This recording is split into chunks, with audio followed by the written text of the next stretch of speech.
Bonjour. Alors, vous venez d'entendre l'émission du Masque et la Plume sur Treblinka de Jean-François Steiner. J'y viendrai dans un moment, mais puisque c'est le dernier cours, je voudrais le mener avec plusieurs parties et de manière un peu discontinue. Pour commencer, je voudrais revenir sur la fin de cette année 1966. Lors du premier cours, j'ai déplacé la chronologie, le calendrier de ce cours. J'ai dit que j'étais obligé de commencer à l'automne de 1965, au 1er septembre, pour suivre la saison littéraire, théâtrale, cinématographique. J'ai donc plutôt parlé de la saison de l'année académique 1965-1966, du 1er septembre au 30 juin, terminant la semaine dernière avec le retour du général de Gaulle de son grand voyage en URSS. Il est revenu le 1er juillet 1966. Néanmoins, dans les derniers cours, j'ai peu à peu mordu sur l'automne de 1966, par exemple en parlant des polémiques autour de Jean-Paul Sartre, et notamment du numéro de l'Arc, où il était très virulent contre le structuralisme, contre Foucault, contre Lévi-Strauss, contre Althusser. J'ai également, dans les dernières semaines, évoqué la publication des écrits de Lacan, novembre 1966, et plus brièvement du second tome des mythologiques de Lévi-Strauss, du Miel aux cendres, en décembre 1966. La semaine dernière, j'ai encore évoqué la fondation de l'UJCML en décembre 1966. Alors, je voudrais rapidement boucler cette chronologie de l'année 1966 et, au fond, confirmer un certain nombre des tendances ou des tournants que j'ai évoqués en prenant quelques événements de l'automne 1966.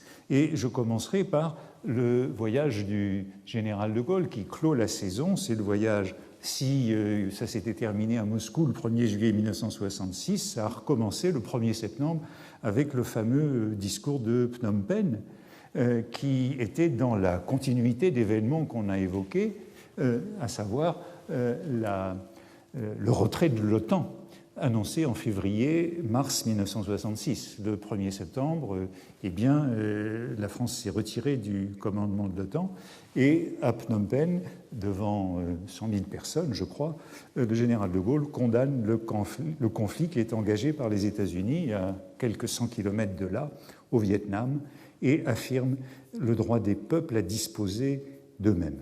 Donc, grande continuité de cette politique à travers l'année.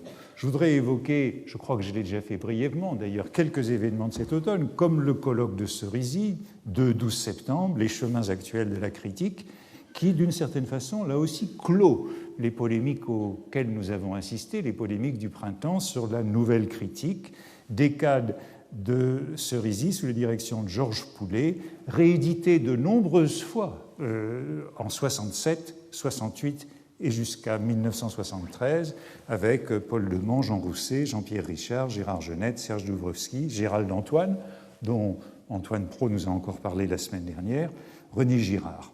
Mais nous l'avions noté en l'absence de Roland Barthes, qui était le protagoniste principal des querelles du printemps. On peut évoquer aussi ce numéro de communication, je ne sais plus si j'en ai déjà parlé, numéro 8, publié en septembre 1966, Recherche sémiologique, qui bascule vers l'analyse structurale du récit et qui est là aussi une réponse aux polémiques du printemps dans un virage vers le formalisme. L'article de Barthes, Introduction à l'analyse structurale du récit, les articles de Genette, d'Umberto Eco, etc. On pourrait évoquer, je crois que je l'ai cité à un moment, mais de manière un peu périphérique, et peut-être aurait-il fallu en parler davantage, la mort d'André Breton, le 28 septembre. Je sais que je l'ai évoqué à propos d'Aragon, à propos de Malraux, pour qui c'est en effet une période qui se clôt. Il y a également le colloque de Johns Hopkins, 18-21 octobre, organisé par René Girard, Eugenio Donato, Richard Maxey à Baltimore, et dont on dit souvent que c'est ce qui a fait traverser l'Atlantique au structuralisme. On y retrouve toute une brochette des protagonistes dont nous avons beaucoup parlé au cours de cette série de leçons. Jean Hippolyte, Lucien Goldman, Georges Poulet de nouveau, Roland Barthes, Tsvetan Todorov, Nicolas Ruvé, Jacques Derrida, Jacques Lacan, etc. Cela nous montre bien que le structuralisme est entré dans les médias, est en train de basculer vers les États-Unis, où à cette étape-là, il s'appellera post-structuralisme. Je voudrais évoquer un petit peu plus longuement, parce que je n'en ai pas assez parlé, le scandale de Strasbourg de l'automne de 1966. Je crois que je l'ai cité à une occasion dans un cours, je ne sais plus laquelle exactement. Le 26 octobre 1966, le professeur Abraham Moll, qui est le titulaire de la chaire de psychosociologie et qui est un cybernéticien, est chassé de sa leçon inaugurale par un jet de tomates pourries. Il est accusé d'être chargé de la programmation des jeunes cadres. On entre dans une polémique qui occupera largement tout l'automne. Les élus à la direction de l'association locale de l'UNEF, avant l'été, sans programme, ont reçu l'aide des situationnistes, membres de l'internationale situationniste au cours de l'été. J'ai évoqué le numéro de l'internationale situationniste de 1966 lorsque j'ai parlé de Godard et des attaques contre Godard et Aragon. Les situationnistes les ont aidés à rédiger un manifeste qui, le 22 novembre 1966, cette plaquette de la misère en milieu étudiant considérée sous ses aspects économiques, politiques, psychologiques, sexuels et notamment intellectuels et de quelques moyens pour y remédier, eh bien cette plaquette est distribuée à la rentrée solennelle de l'université. Il y avait encore des rentrées solennelles à l'époque. Elle est éditée par l'Association fédérative générale des étudiants de Strasbourg et elle annonce une assemblée générale pour se dissoudre. C'est le premier point du programme. Cette brochure est très agressive. Je crois vous en avoir lu un jour l'incipit. Nous pouvons affirmer sans grand risque de nous tromper que l'étudiant en France est, après le policier et le prêtre, l'être le plus universellement méprisé. Et je pense que je ne vous ai pas lu les derniers mots de cette brochure. Les révolutions prolétariennes seront des fêtes ou ne seront pas, car la vie qu'elles annoncent sera elle-même créée sous le signe de la fête. Le jeu est la rationalité ultime de cette fête. Vivre sans temps mort et jouir sans entrave sont les seules règles qu'il pourra reconnaître. Ce jouir sans entrave restera un mot d'ordre prégnant pendant les années qui vont suivre. Et entre les deux, cette brochure frappe fort sur les idoles de l'année. Et on a donc un assez bon résumé de ce que nous avons vu dans les leçons précédentes. On frappe sur ces idoles qui aliènent l'étudiant. Je cite, « Incapable de passion réelle, l'étudiant, il fait ses délices des polémiques sans passion entre les vedettes de l'inintelligence sur de faux problèmes dont la fonction est de masquer les vrais. Althusser, Garaudy, Sartre, Barthes, Picard, Lefebvre, Lévi-Strauss, Halliday, Châtelet, Antoine, humanisme, existentialisme, structuralisme, scientisme, nouveau criticisme, dialecto-naturalisme, cybernétisme, planétisme, métaphilosophisme. » Voilà ce qui est condamné par ces étudiants qui les aliènent, et je continue à citer cette même page pour les idoles. Dans son application, l'étudiant se croit d'avant-garde parce qu'il a vu le dernier Godard, acheté le dernier livre argumentiste, cette fois-ci c'est Costas Axelos, c'est Edgar Morin, participé au dernier happening de La Passade, ce con. La Passade que j'ai évoquée à propos d'Edgar Morin dans l'enquête de Plosevet il y a quelques semaines, puisque c'était lui qui était à l'origine de cette sociologie active. Cet ignorant l'étudiant prend pour des nouveautés révolutionnaires garanties par label les plus pâles ersatz d'anciennes recherches effectivement importantes en leur temps, édulcorées à l'intention du marché. La question est de toujours préserver son standing culturel. L'étudiant est fier d'acheter, comme tout le monde, les rééditions en livre de poche d'une série de textes importants et difficiles que la culture de masse répand à une cadence accélérée. Seulement, il ne sait pas lire, il se contente de les consommer du regard. Phrase qui résume également toute une leçon que j'ai faite sur l'invasion du marché par le livre de poche. Ses lectures préférées restent la presse spécialisée qui orchestre la consommation délirante des gadgets culturels. Docilement, il accepte ses oukases publicitaires et en fait la référence standard de ses goûts. Il fait encore ses délices de l'Express et de l'Observateur, ou bien il croit que Le Monde, dont le style est déjà trop difficile pour lui, est vraiment un journal objectif, etc. La plume était excellente, c'était celle de Mustapha Khayati, que vous voyez ici, avec Alice Becker-O, qui deviendra la veuve de Guy Debord. Et comme vous le savez, la Société du spectacle vient d'entrer, le manuscrit vient d'entrer à la Bibliothèque nationale. Le bureau de ces étudiants de l'UNEF de Strasbourg est accusé d'avoir dilapidé l'argent pour imprimer cette brochure.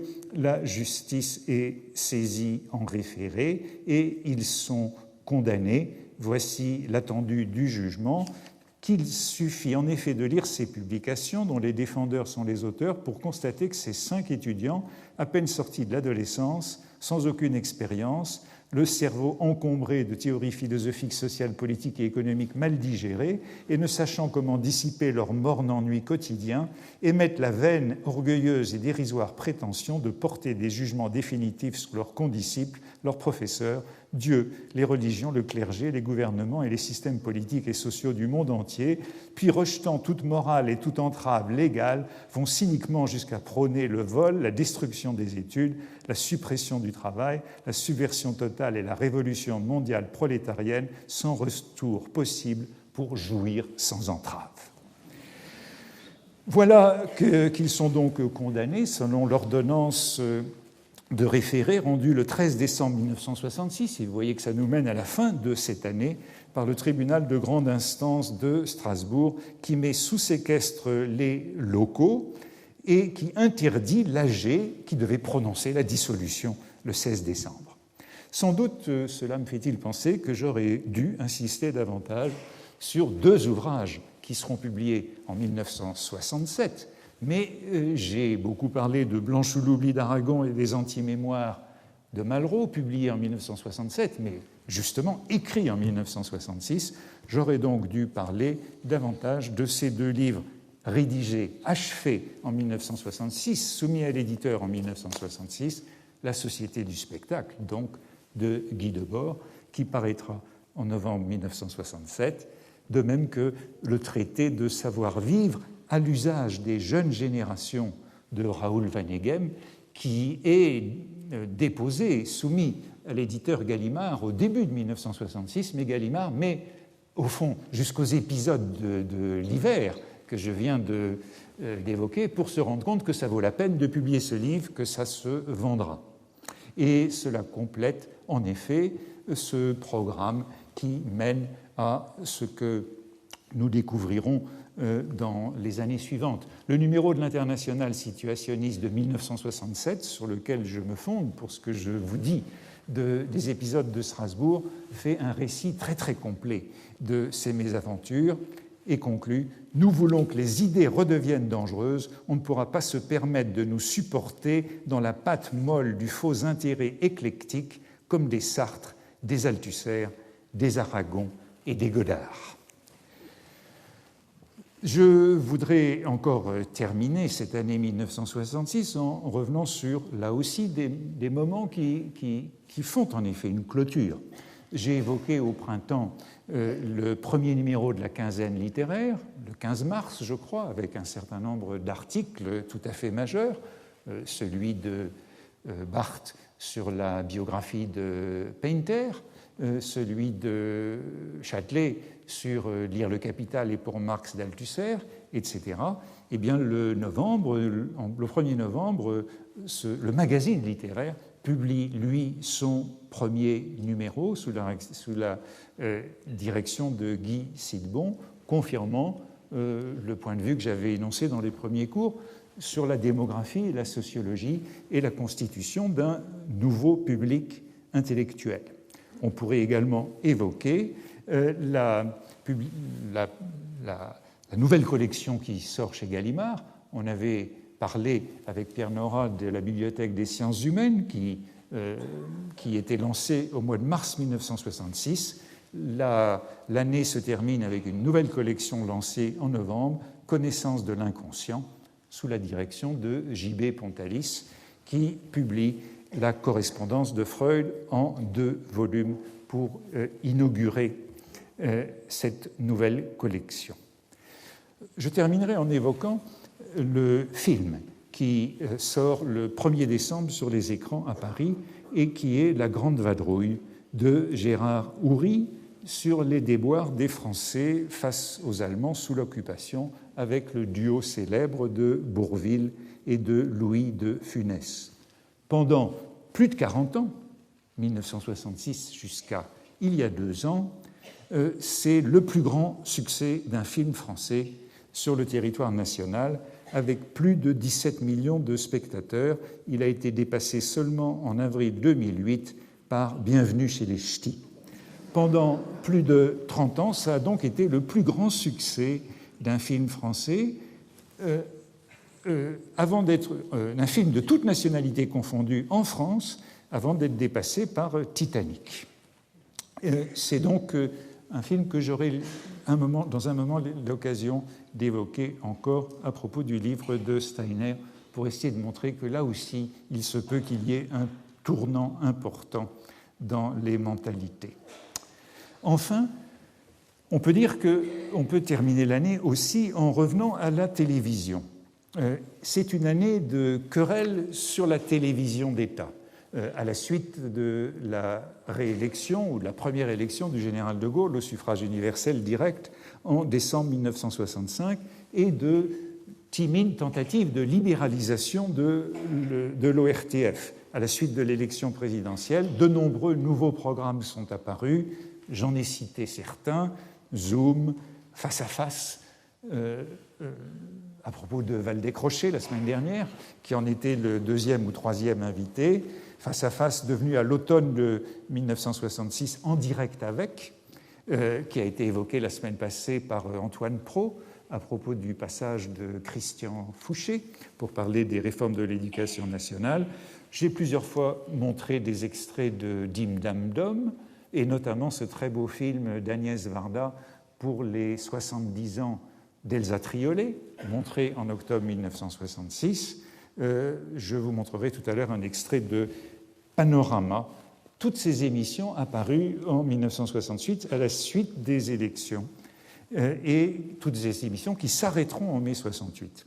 Ce qui se passe à la télévision est l'un des meilleurs symptômes, me semble-t-il, des changements qui sont en cours en cette année-là, même si Jean-François Revel écrit dans l'Express du 2 janvier 1967, et donc pour clore l'année, que la télévision est l'énorme scandale français de l'heure.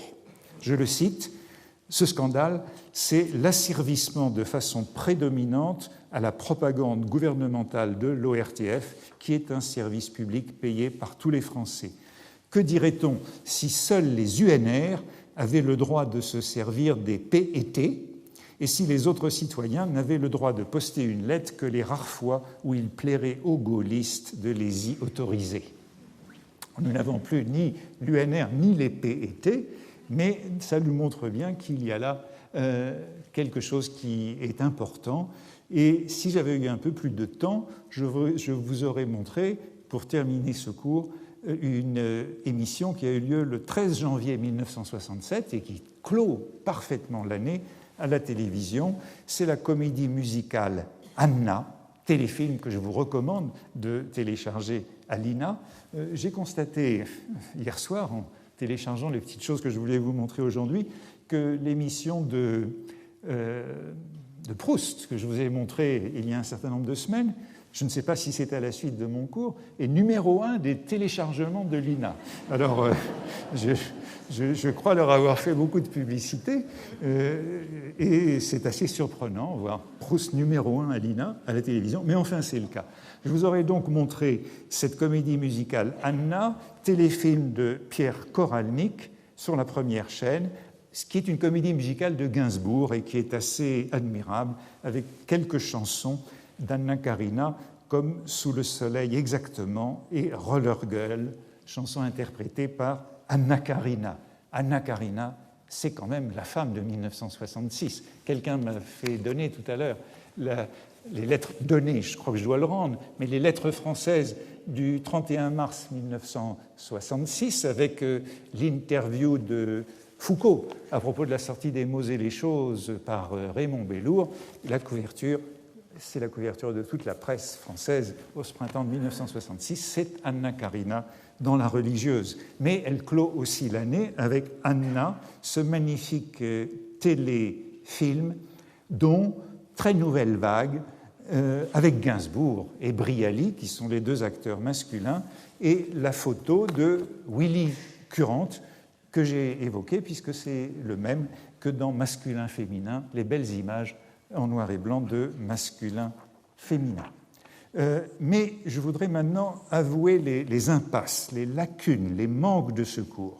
Certains d'entre vous ont été surpris par des leçons qui n'étaient pas étroitement littéraires. Quelle légitimité ai-je pour aller parler d'autre chose, hein? Et on m'a renvoyé que je n'étais ni historien, ni sociologue, et que je faisais des escapades dans des terrains interdits, que je me mêlais de ce qui ne me regardait pas, et que cela ne relevait pas de mes compétences. Il est vrai que, après 35 ans d'enseignement supérieur, parce que j'ai enseigné pour la première fois en 1975, c'est la première fois que j'introduis dans un cours des images et des sons, du cinéma, et peut-être que c'est le symptôme que les temps ont changé et qu'il fallait que je bouge moi aussi. J'ai parlé de beaucoup de choses auxquelles je ne connaissais rien, mais il reste quand même une série de trous majeurs. Je me suis fait aider pour la musique et les arts plastiques par des invités au séminaire. La télévision, je regrette maintenant, j'ai souvent évoqué la télévision, mais je pense qu'elle méritait une leçon à part. On m'a fait remarquer qu'il n'y en avait pas assez pour les sciences et les techniques, je l'ai dit la semaine dernière. Je n'ai pas assez parlé des villes nouvelles et de l'urbanisme de cette période. Je n'ai pas parlé, j'ai reçu une lettre à ce propos, de la crise de la chaise vide, c'est-à-dire des débats européens à propos du financement de la PAC. Déjà, on dit parler de la PAC, la politique agricole commune, et de l'accord du Luxembourg, qui a terminé l'année, janvier 1966, et reconnu à la France un droit de veto lorsque les intérêts importants étaient en jeu. Le général de Gaulle en parle dans sa fameuse conférence. Toutes les conférences de presse du général de Gaulle sont fameuses, mais cette conférence de presse fameuse du 21 février 1966. C'est à propos de l'OTAN, justement. Je n'ai pas assez parlé des femmes. La place du féminisme a été sûrement très insuffisante et quelqu'un m'avait signalé notamment que je devais parler des femmes et de la banque, parce que la loi du 13 juillet 1965 est entrée en vigueur le 1er février 1966. C'est une loi qui porte réforme des régimes matrimoniaux et qui rend effective la capacité juridique de la femme mariée. Article 221, chacun des époux peut se faire ouvrir sans le consentement de l'autre tout compte de dépôt et tout compte de titre en son nom personnel. L'époux déposant est réputé à l'égard du dépositaire avoir la libre disposition des fonds et des titres en dépôt. Autrement dit, pour la première fois, les femmes peuvent ouvrir un compte en banque sans le consentement de leur mari. Il y avait une loi de Vichy, 22 septembre 1942, qui permettait aux femmes d'ouvrir un compte en banque. La raison était que la plupart des hommes étaient prisonniers, qu'il fallait bien que les femmes puissent toucher des revenus, mais il y avait de multiples tracas qui leur étaient opposés lorsqu'elles voulaient solliciter des crédits ou acheter des titres. On leur demandait toujours de justifier de l'autorisation de leur mari. Elles n'ont plus à se justifier Et article 223 de la même loi, chaque époux peut librement exercer une profession, percevoir ses gains et salaires et en disposer après s'être acquitté des charges du mariage. C'est la loi qui établit donc l'égalité des époux dans la gestion des biens et introduit la communauté réduite aux acquêts qui devient le régime légal en l'absence d'un contrat de mariage. Chaque époux peut ouvrir un compte en banque et les femmes peuvent travailler sans le consentement de leur mari. C'est vrai que ce sont des données tout à fait capitales auxquelles j'aurais pu consacrer plus de temps. Mais je voudrais en venir, après l'énoncé de ces quelques lacunes, je voudrais en venir à une dernière affaire qui a largement occupé l'année. Je me suis demandé quelle affaire évoquerais-je pour finir. Il y a eu, en 1966, nous l'avons vu, de nombreuses affaires. C'est l'année des affaires, mais peut-être que toutes les années sont les années des affaires. C'est l'année de l'affaire Ben Barka, c'est l'année de l'affaire de la religieuse, c'est l'année de l'affaire des paravents, c'est l'année de l'affaire Boulez, c'est l'année de l'affaire de l'UNEF à Strasbourg. Alors, on dit plutôt scandale à propos de l'UNEF. Mais je ne sais pas s'il y a autant d'affaires chaque année. Il ne faudrait pas rendre cette année 1966 plus exceptionnelle qu'elle ne le fut. Il reste en tout cas une affaire que je voudrais aborder, un scandale, un débat, une polémique. C'est celle qui a été soulevée par ce livre de Jean-François Steiner, Treblinka, dont vous avez pu remarquer que l'affaire est telle qu'après avoir mis le livre au programme du masque et la plume, on n'en parle pas. On ne sait pas comment en parler. C'est un débat que je voudrais aborder et qui porte donc sur le génocide et sur l'attitude des Juifs, ou de certains Juifs, polémique qui a été soulevée à propos de...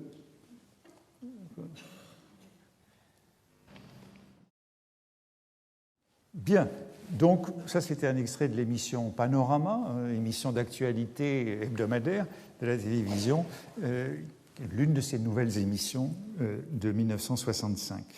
Treblinka, donc avec une préface de Simone de Beauvoir, que vous avez aperçu, c'est le récit romancé de l'histoire d'un camp d'extermination et de la révolte qui éclata en août 1943. Et ça a été un des best-sellers de l'année 1966, d'abord accueilli avec émotion, ensuite l'objet de violentes polémiques. Et je suis sûr que beaucoup d'entre vous l'ont lu à ce moment-là, alors que c'est un livre qui n'est pas, en raison de ces polémiques, mais qui n'est pas disponible aujourd'hui en librairie.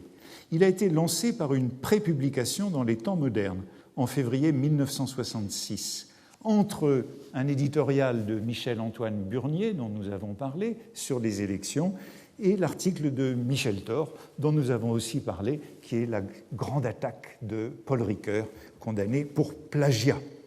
Il a été lu par Pérec, dont nous parlerons peut-être tout à l'heure.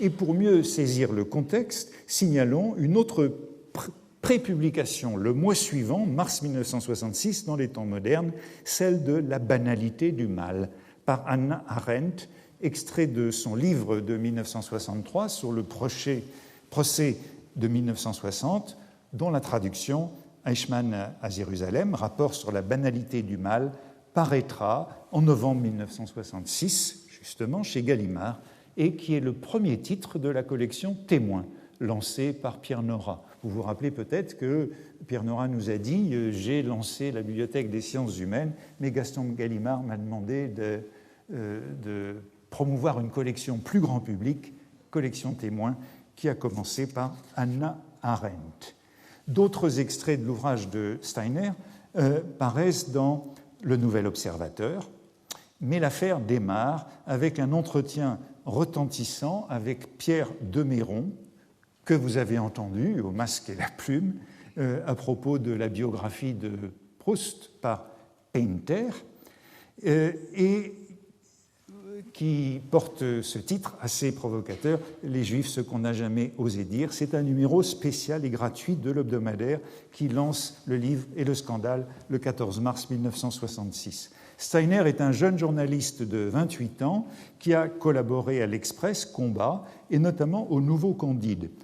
Nouveau Candide, hebdomadaire gaulliste, lancé en 1961 au moment de la guerre d'Algérie pour faire concurrence à l'Express et au Nouvel Observateur. C'est un journal qui est financé sur les fonds secrets de Matignon. Steiner est le fils d'un juif polonais, Kadmi ou Kadmi Cohen, dont l'histoire est très intéressante. Malheureusement, je n'ai pas beaucoup de temps pour en parler. Il a été élevé en Palestine, il est venu en France, il est engagé volontaire dans la Légion étrangère en août 1914, licencié en droit, avocat après la Première Guerre mondiale, naturalisé français. Il est l'auteur de quelques livres célèbres, donc son père, L'abomination américaine, sur lequel je crois que mon ami Philippe Roger a écrit il y a quelque temps, et surtout l'État d'Israël, l'avenir du sionisme. C'est un sioniste militant, conseiller de l'organisation sioniste mondiale, l'organisation sioniste, ce qu'on appelle sioniste de droite, révisionniste. Il est arrêté en 1941 et fondateur d'un mouvement qui s'appelle Masada, qui prend contact avec Vichy pour essayer de faire quitter la France aux Juifs. Mais il est de nouveau arrêté en 1944 et part dans un convoi à destination d'Auschwitz, où il mourra en juin 1944. Donc Steiner est le fils d'un déporté mort dans les camps et d'une mère catholique. Steiner, c'est le nom de son beau-père qui a été dans les brigades internationales en Espagne. Steiner a vécu en Israël 1 an dans un kibbutz. Ensuite, il a été parachutiste en Algérie et le livre Treblinka lui a été commandé par Constantin Melnik, que vous avez vu à table auprès de lui dans le petit film que vous venez de voir. Constantin Melnik, qui est l'un des célèbres espions de la Ve République, c'était le conseiller de Michel Debré, lorsque Michel Debré était Premier ministre pour la police et la sécurité. Il avait pour surnom, parce qu'il était russe, le Zdek Tartar. Et c'était le prototype de l'espion devenu éditeur une fois la guerre d'Algérie finie. Son livre le plus célèbre comme éditeur, c'est L'Orchestre Rouge de Gilles Perrault. Mais l'ouvrage de Steiner a connu donc un succès extraordinaire, attesté par la 4e de couverture de la réédition de 1994, dont je vous cite quelques extraits, donc les commentaires de 1966. Jacques Laurent Bost, que l'on connaît, qui faisait partie de la famille de Sartre, dans le Nouvel Observateur, le livre le plus atroce, le plus fascinant, et si l'on ose dire, étant donné le sujet, le plus passionnant et le plus beau qu'on ait jamais écrit sur les camps. Le voici dans cette librairie. Edmond Michelet, grand déporté, juste d'entre les nations, ancien ministre de la Justice, membre du Conseil constitutionnel dans Le Monde, seul un très grand talent pouvait être capable de recréer avec tant d'exactitude le climat qu'on subit à un degré ou à un autre, les échappées de l'univers concentrationnaire. Pierre Durand, dans L'Humanité, jamais description aussi systématique de l'horreur, aussi minutieuse, aussi évocatrice, n'aura autant bouleversé l'ancien déporté que je suis. Françoise Giroud, dans l'Express, on ne se demande pas s'il est bon, il est inoubliable. Et Joseph Rovan, dans Esprit, en juin 1966, si je ne craignais pas les grands mots, je dirais que ce livre ne devrait pas faire l'objet de contestations de littérateurs ou d'historiens ou d'hommes politiques, mais qu'il justifie une querelle de prophètes. Donc, une sorte de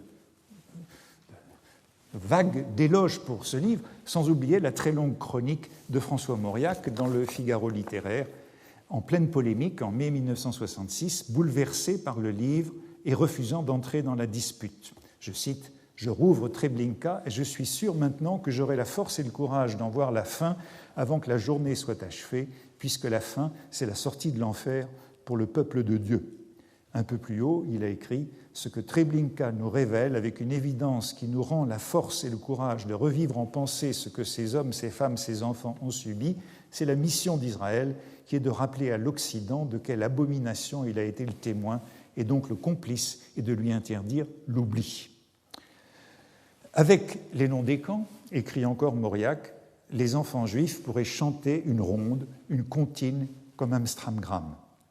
Sans doute se souvient-il du Kaddish qui terminait Le Dernier des Justes, le roman d'André Schwarzbart en 1959, qui avait déjà fait polémique et qui se terminait ainsi, selon une phrase qui est inscrite à Yad Vashem, et loué Auschwitz, soit Majdanek, l'éternel Treblinka, et loué Buchenwald, soit Mauthausen, l'éternel Belzec, etc.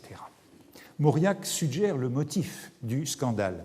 Il, Steiner, décrit ce qui se passait du côté des victimes que le système condamnait inéluctablement par une miraculeuse mise au point à devenir les complices de leurs bourreaux. C'est le mot complice qui est là.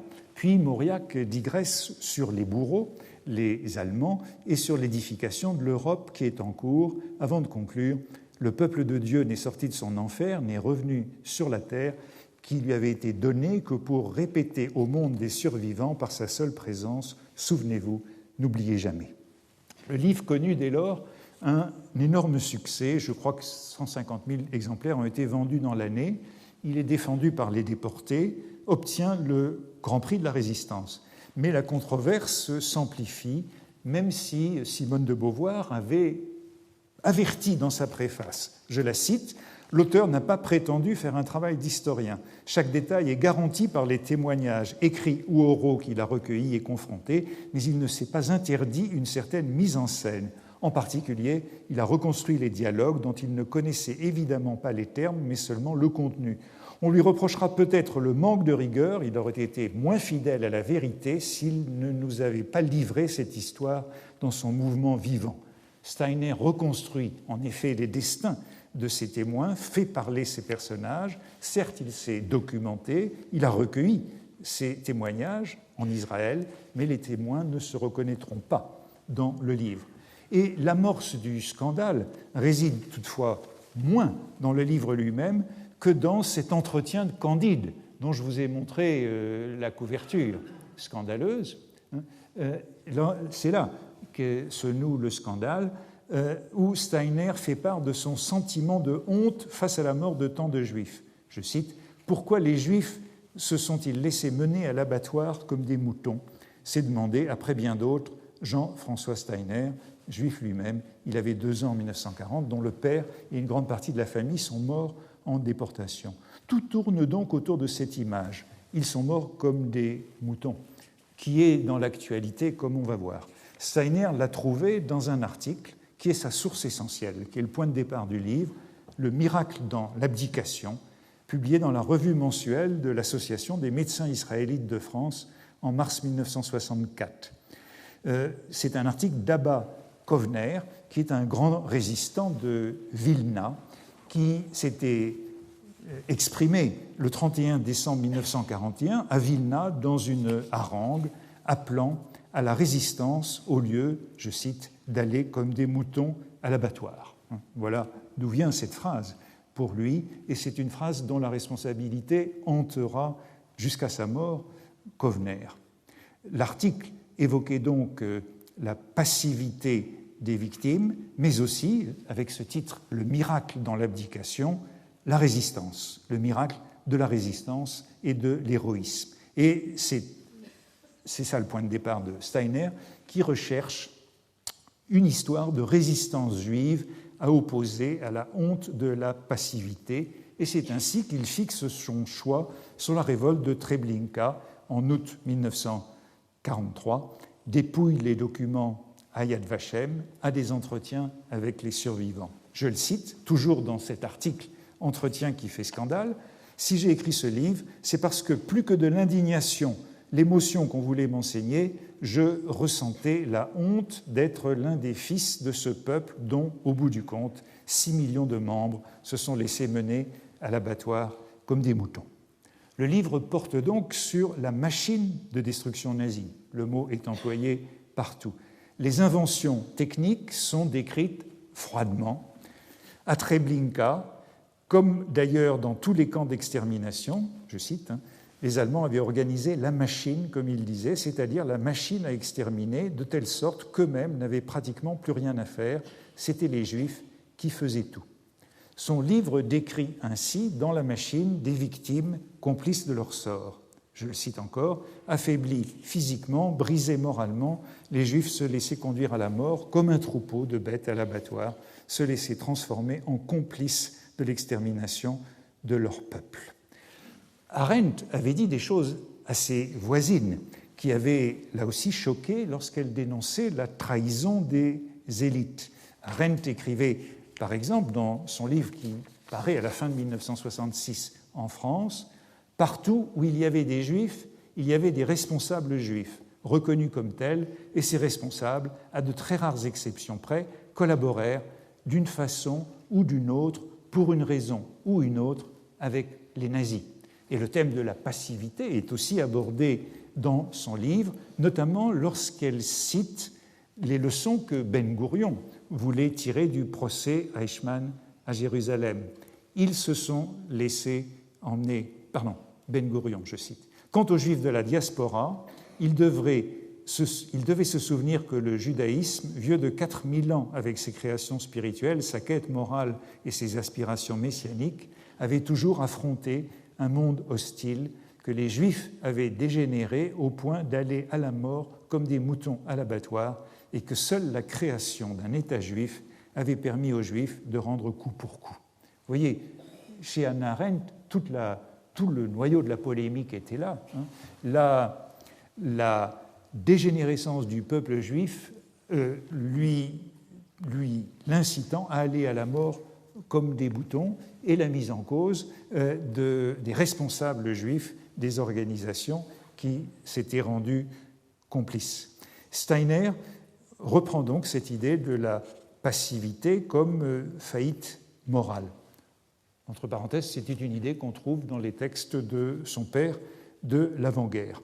Mais il lui opposait la résistance juive, en l'occurrence l'insurrection de Treblinka, paradigmatique à ses yeux car elle manifeste la tradition du devoir de survivre et de témoigner, puisque de Treblinka, nous avons le témoignage grâce à cette révolte. C'est un acte d'authentique héroïsme dans la conversion de la complicité en résistance.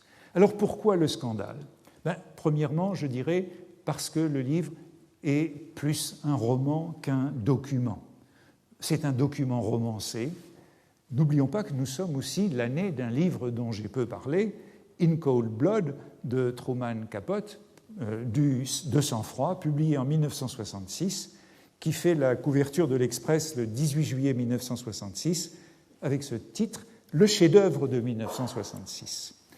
C'est un document romancé où les témoins interviewés ne se reconnaissent pas, et c'est à ce titre qu'il pourra servir à apporter de l'eau au moulin des négationnistes dans les années qui suivront.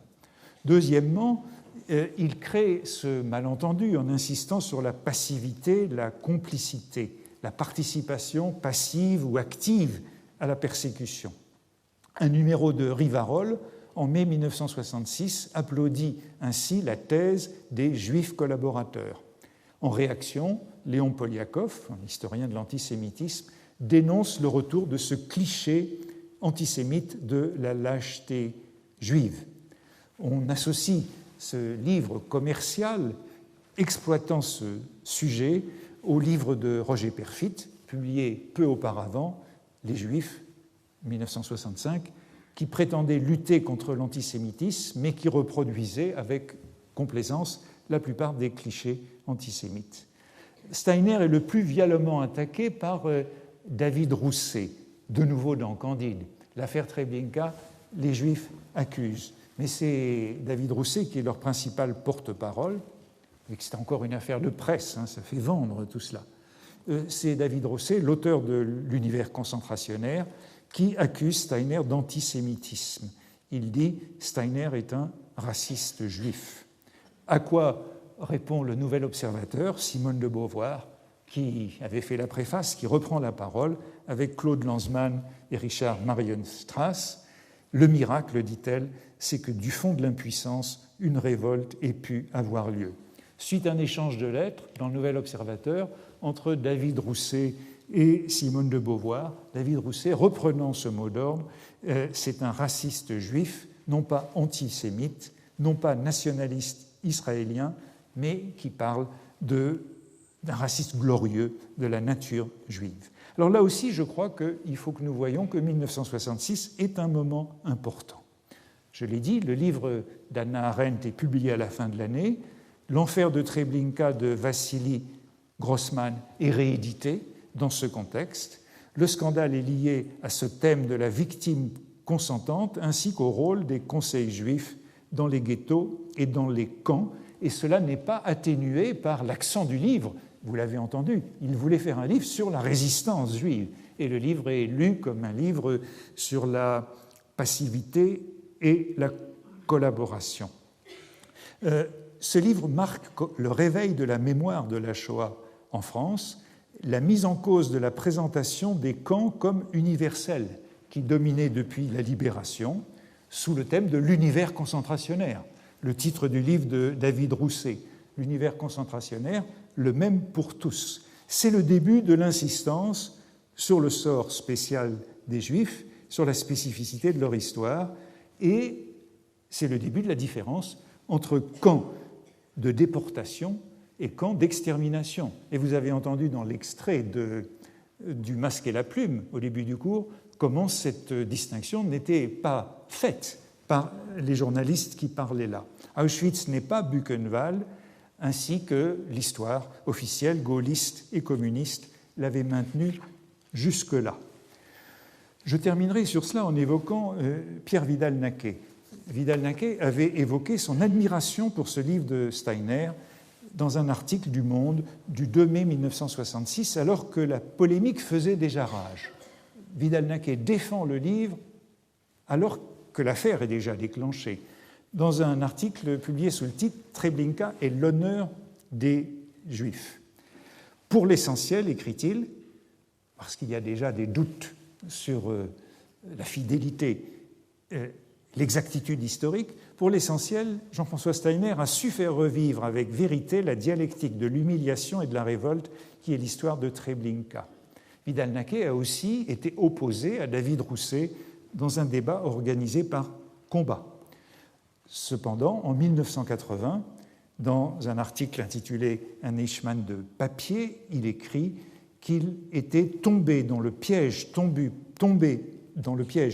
par Treblinka, exemple de toute une sous-littérature qui représente une forme proprement immonde d'appel à la consommation et au sadisme.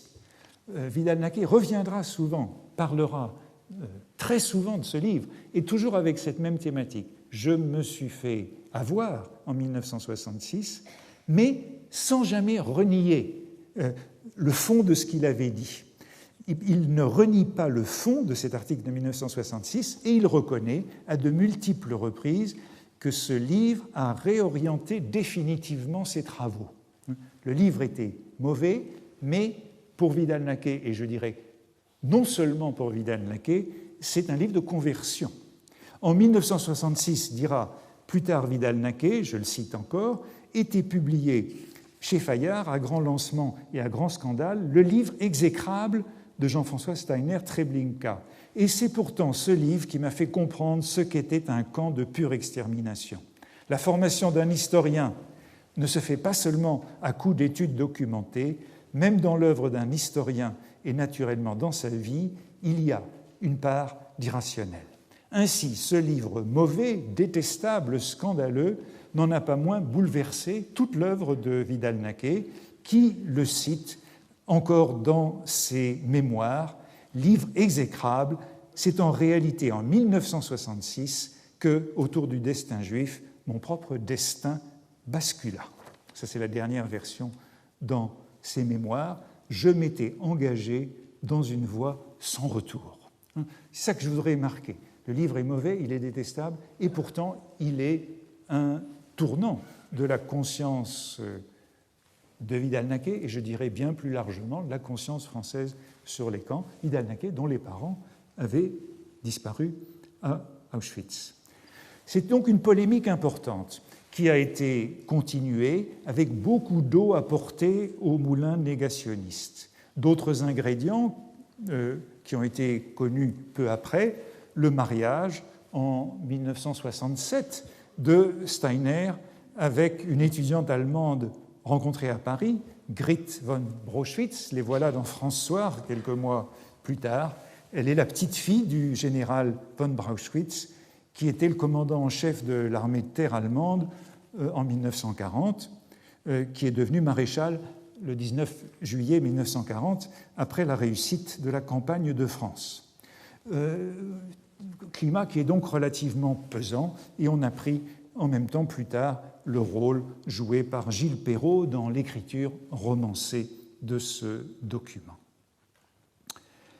Quant à la thèse sur la passivité des Juifs transformée en héroïsme, non résignation mais sacrifice, c'est une thèse avec laquelle nous avons toujours à débattre, puisque c'est par exemple celle qui a été énoncée à plusieurs reprises par Jean-Luc Godard. Et il y a un livre qui vient d'être publié d'Alain Fleischer qui s'appelle « Réponse du muet au parlant » à propos de Jean-Luc Godard, ça vient d'être publié au Seuil, qui reprend précisément cette phrase de Godard que je vous la cite, sur la passivité. Donc, par rapport au camp de la mort, même quelqu'un comme Hannah Arendt a pu dire « Ils se sont laissés emmener comme des boutons.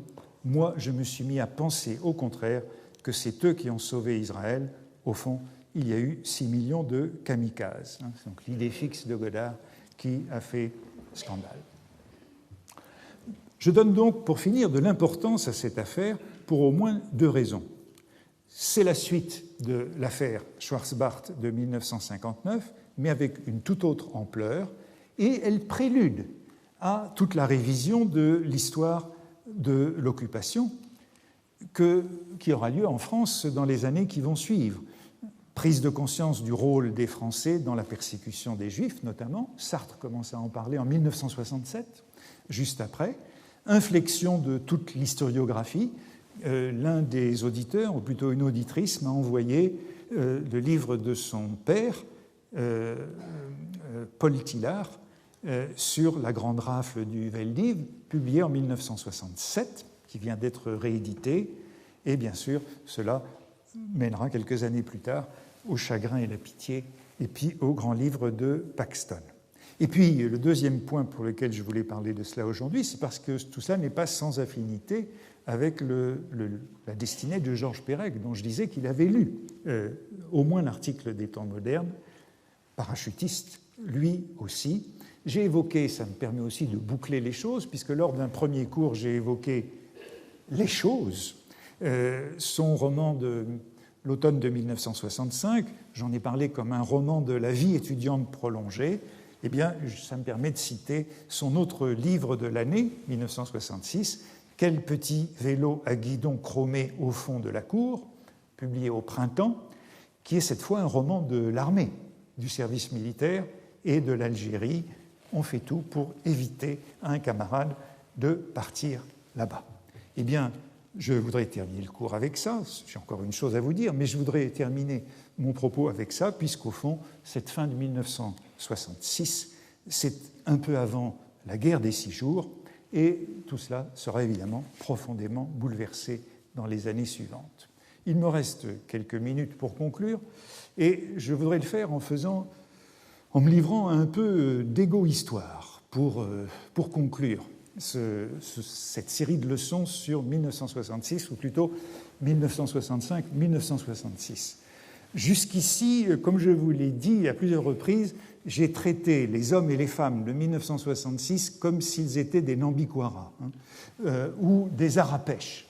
Je citais Michel Foucault qui, dans les entretiens sur les mots et les choses, disait j'ai parlé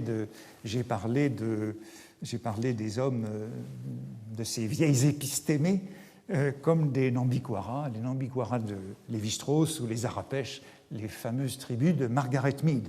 Et Foucault disait le meilleur historien des épistémées occidentales, ce serait un martien. J'ai parlé de 1966 comme un martien en évitant tout engagement, toute implication avec la distance, ce qu'on appelle la neutralité axiologique du chercheur en sciences sociales, du moins en essayant. Sans jugement de valeur, comme si je n'y étais pas. Mais je crois que c'est tout aussi incorrect et presque malhonnête de faire comme si on n'était pas là. L'objectivité, ou du moins sa recherche, suppose aussi d'essayer de comprendre où on se situe et comment. Si on ne le fait pas, c'est un peu la place du roi. comme l'a décrit Michel Foucault dans le prologue des Mots et les choses sur les suivantes de Velázquez. Antoine Prot nous rappelait la semaine dernière qu'il était présent au colloque de Caen de novembre 1966, que j'aurais pu rappeler dans ma chronologie au début de cette leçon, ce colloque de Caen qui clôt toute la réforme de l'université et de la recherche, qui clôt. Il ne sera pas appliqué, il clôt les débats. Rien n'a changé, évidemment. Mais il nous rappelait sa présence au colloque de Caen. Gérard Genette nous rappelait le concert de Stan Getz auquel il avait assisté à l'automne de 1966. Pierre Nora nous rappelait comment il était engagé dans cette année-là. Et je crois que le devoir d'implication appartient aussi à l'éthique du chercheur. La question m'a été souvent posée, un peu partout, pourquoi 1966 ? J'ai souvent biaisé dans ma réponse en disant que j'avais tiré l'année au sort. Évidemment, c'était un mensonge, c'était faux. Sans doute, j'ai pu trouver beaucoup de justifications scientifiques, chemin faisant, méthodologiques. Elles ne manquent pas. Elles sont possibles et je crois qu'elles sont valables. Je crois que c'est en effet une année tournant dans la France moderne. C'est une année importante et aujourd'hui encore, je viens d'essayer d'indiquer un tournant qui, à mes yeux, est majeur dans la perception de l'occupation, dans la perception du sort des Juifs, dans l'apparition de la Shoah, dont on ne parlait pas encore sous ce terme. Il y a donc beaucoup d'aspects qui font de cette année un tournant démographique, politique, économique, socio, culturel. Mais bien sûr, j'avais aussi des motivations personnelles pour parler de 1965-1966, et j'ai voulu vérifier quelques petits faits qui me concernaient. C'est la dernière justification que je voudrais vous donner, et c'est un aveu donc personnel, intime, déontologique aussi. 1965-1966, c'est l'année où j'ai découvert la France. C'est l'année où je suis arrivé en France, où je suis revenu en France plutôt, après avoir passé une bonne partie de mon adolescence aux États-Unis et après avoir passé une bonne partie de mes études secondaires à Washington. Nous avons débarqué en famille et nous voici par le paquebot France au Havre, mon père et ses 6 enfants, le 23 août 1965, très exactement, car on traversait encore l'Atlantique en bateau. Cherchant la date de cette arrivée au Havre, j'ai même découvert que cette traversée avait battu le record du remplissage du France, sans doute à cause de nous, avec 2051 passagers. Pour moi, ça a donc été le moment de la découverte de la France. Qu'est-ce que ça voulait dire être français ?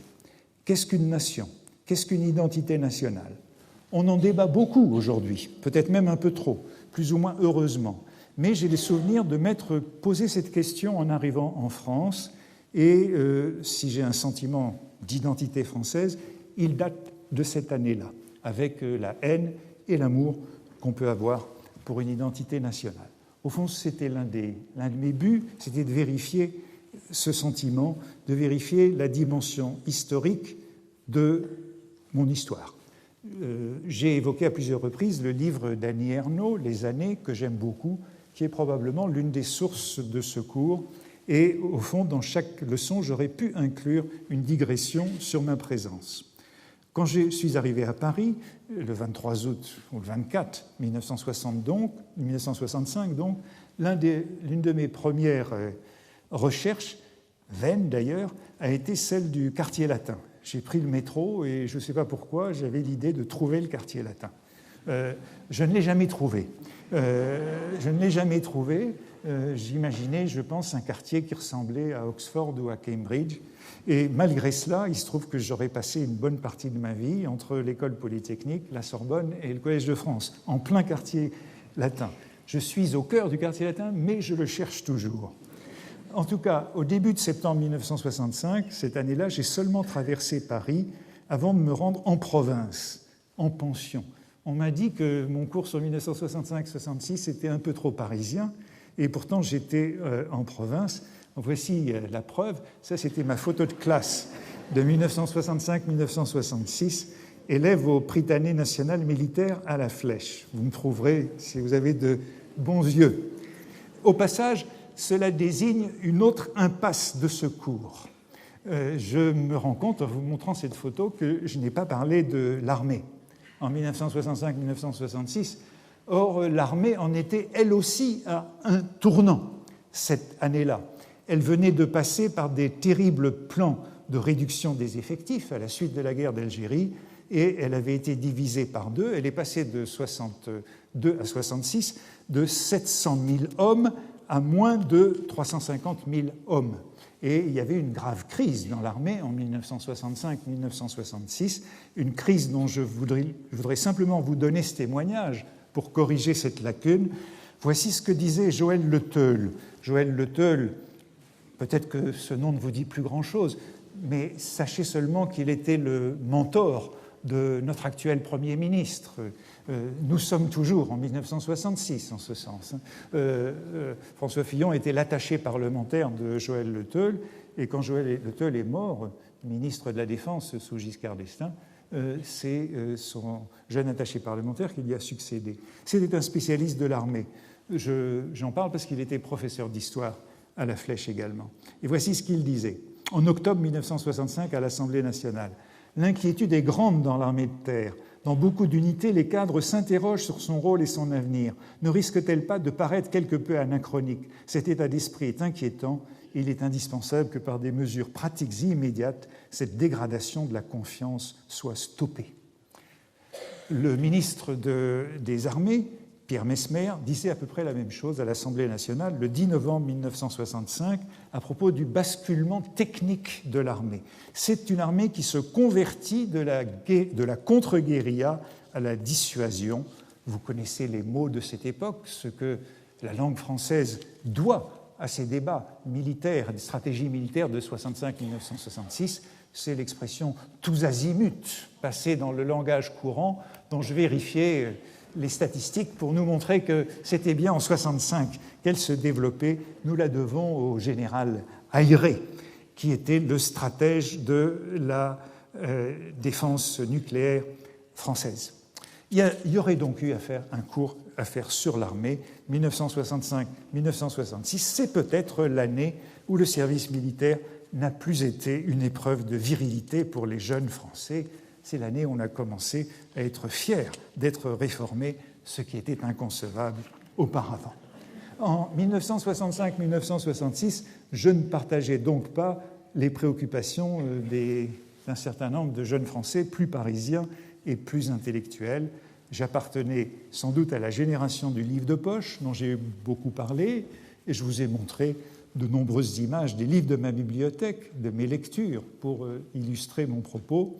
Mais au Prytanée militaire, à la Flèche, les lectures qu'on faisait, je les avais oubliées, mais l'actualité me les a rappelées, puisque c'était celle de Jean Lartigui, qui vient de mourir la semaine dernière, ou il y a 15 jours. On lisait les centurions, les mercenaires et les prétoriens, bien entendu.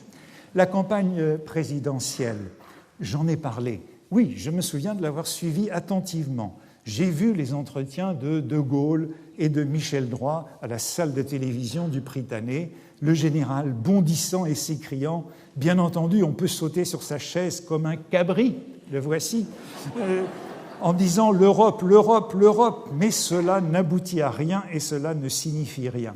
Je me suis passionné ensuite pour l'affaire Benbarka, à la suite des articles de l'Express qui se sont multipliés. Et j'ai retrouvé, en préparant ce cours, que dans l'article de l'Express qui avait déclenché l'affaire Benbarka, on avait en même temps, dans le même numéro, l'article de Françoise Giroud sur Pierrot le Fou. Elle disait « Les gens sérieux ont horreur de ça. C'est un film anarchiste. Ils disent, bien sûr, interdit à ce titre aux moins de 18 ans. Sans doute que passé 18 ans, il n'y a plus rien à craindre. La glu est sèche, plus question de décoller. Aux stupidités de la censure, les gens sérieux ont horreur de Godard. » Et voici ce que nous lisions à l'époque, ce numéro qui a déclenché l'affaire. Quant à ma musique préférée, vous l'avez peut-être compris parce que je l'ai évoqué plusieurs fois, à l'époque c'était le l'album de Gainsbourg. Gainsbourg Percussion, c'est pourquoi je vous ai parlé de Gainsbourg, album de 1964, et le 45 tours du printemps 1966, Qui est in, qui est out, et Dr. Jekyll et Monsieur Hyde. Pierrot le Fou. Je l'ai vu en effet en février 1966 avec ma sœur, sans le moindre souvenir que c'était interdit aux moins de 18 ans. Ce qui veut dire, puisque j'en avais 15, que le régime continuait de censurer, mais qu'on ne suivait pas, on n'y prêtait pas attention et que l'ordre moral avait bien disparu. Vous le voyez, chaque leçon aurait pu avoir son articulation personnelle, privée, juste quelques points. François Châtelet. Je n'avais aucune idée que je le retrouverais dans ce cours, mais je l'ai eu comme professeur et je l'ai eu comme ami, et c'était un très grand professeur. Il fumait, ça aussi c'est un signe d'une autre époque, il fumait des camels en les allumant l'une à l'autre pendant toute l'heure de cours.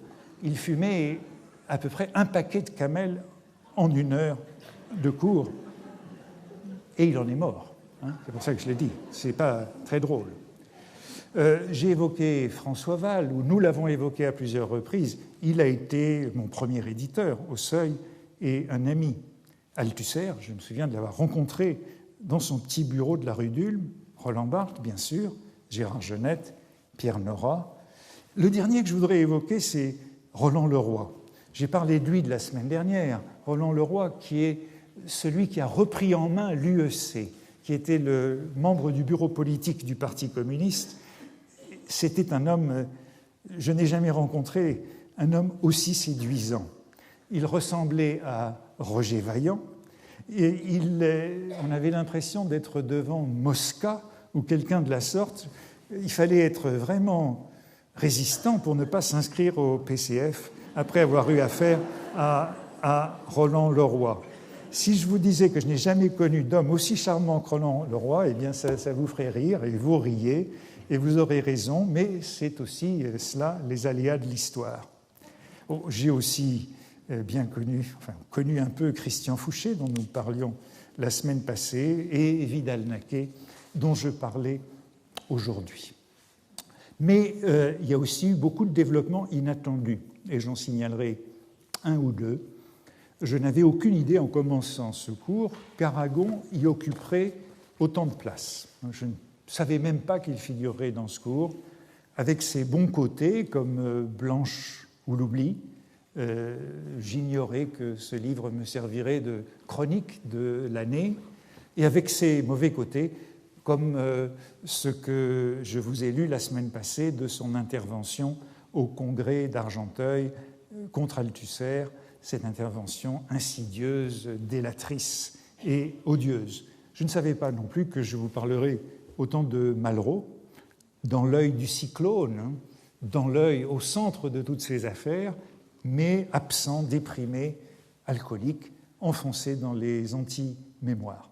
Au fond, et je ne savais absolument pas, jusqu'il y a quelques jours, je ne savais pas mardi dernier, que je vous parlerais de Treblinka aujourd'hui en me demandant quelle dernière affaire évoquer. Vous voyez que d'une certaine façon, je vous ai raconté mon histoire.